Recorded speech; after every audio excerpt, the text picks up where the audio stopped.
और अमेरिका का खुफिया एजेंसी बहुत खतरनाक है, उसका CIA और इजराइल का मोसाद भर भर के पैसा देता है। अगर किसी को जानकारी निकालना है उसको 50 करोड़ 100 करोड़ 200 करोड़ दे देगा, कोई भी जानकारी निकाल लेगा। उसके थ्रू पहुंचने के लिए सोशल मीडिया है, वो किससे बात करता है, कहां रहता है, लोकेशन क्या है, वो सब पता कर लेंगे। वहां जासूस को भेज देंगे, उसकी मोबाइल सुन लेंगे, AI से मदद कर लेंगे, और कुछ ना ऐसी अश्लील और भद्दी महिलाओं को भेज देता है और उनके पीछे पड़ा देता है, जिसे हम हनी ट्रैप कहते हैं। अरब के ज्यादातर लोगों को ये सब फंसा के लेके ये सब हनी ट्रैप में। इनका एक कहावत भी कहा जाता है, बेडरूम टू बोर्ड रूम।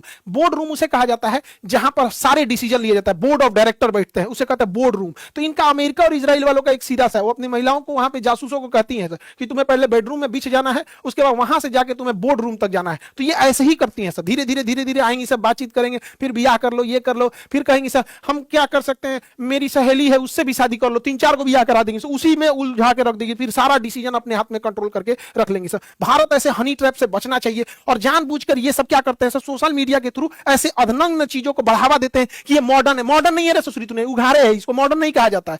जब कोई सुंदर नहीं रहता है ना, तो छोटे कपड़े पहन के अपने को आकर्षक बनने की कोशिश करता है। तो छोटे कपड़े में कोई आकर्षक लगता है, सुंदर नहीं। वरना सुंदर तो आप देखिएगा, मूर्ति जो भारत में बनाई जाती है ना, तो मिट्टी की मूर्त में जब हम लोग दुर्गा जी को साड़ी पहनाते हैं, वो सुंदरता देखिए, मिट्टी की मूर्त लगता है जैसे बोल देंगे वहां पे, वो होती है सुंदरता। और ये क्या होता है, तो आकर्षक होता है। तो जो सुंदर नहीं होता वो आकर्षक के लिए जाता है। इस पर ये सब बहुत गहरी चाल चल रहा है सर। भारत को इस पर सोचना चाहिए कि हमारे देश के बगल में से श्रीलंका में, बांग्लादेश में, नेपाल में यही CIA एजेंट सब सरकार गिरा दिए सब। आज हमारा पड़ोसी देश पूरी तरह अशांत हो चुका है। हमारे रॉ एजेंसी को भी तत्पर रहना पड़ेगा। पाकिस्तान की ISI है, हमेशा कश्मीर को अशांत करने में लगी रहती है, तो हमें आगे बढ़ना पड़ेगा। अभी देखिए हाल ही में यूक्रेन और रूस की लड़ाई में, इतना छोटा देश सोचिए कितना लंबी लड़ाई खींच ले गया। तो हमें भी इस पाकिस्तान से रेडी रहना पड़ेगा। चाहे जो भी हो, जेलेंस्की को तो बहादुरी देना पड़ेगा कि रूस के आगे नहीं झुका, चाहे जो भी हो यहाँ पर। और ये खमेनी सबको, इन दोनों लोगों को कहेंगे कि बहादुरी तो देना पड़ेगा, बुढ़ापे में भी नहीं झुके, और वो पहली बार प्रधानमंत्री बना हो,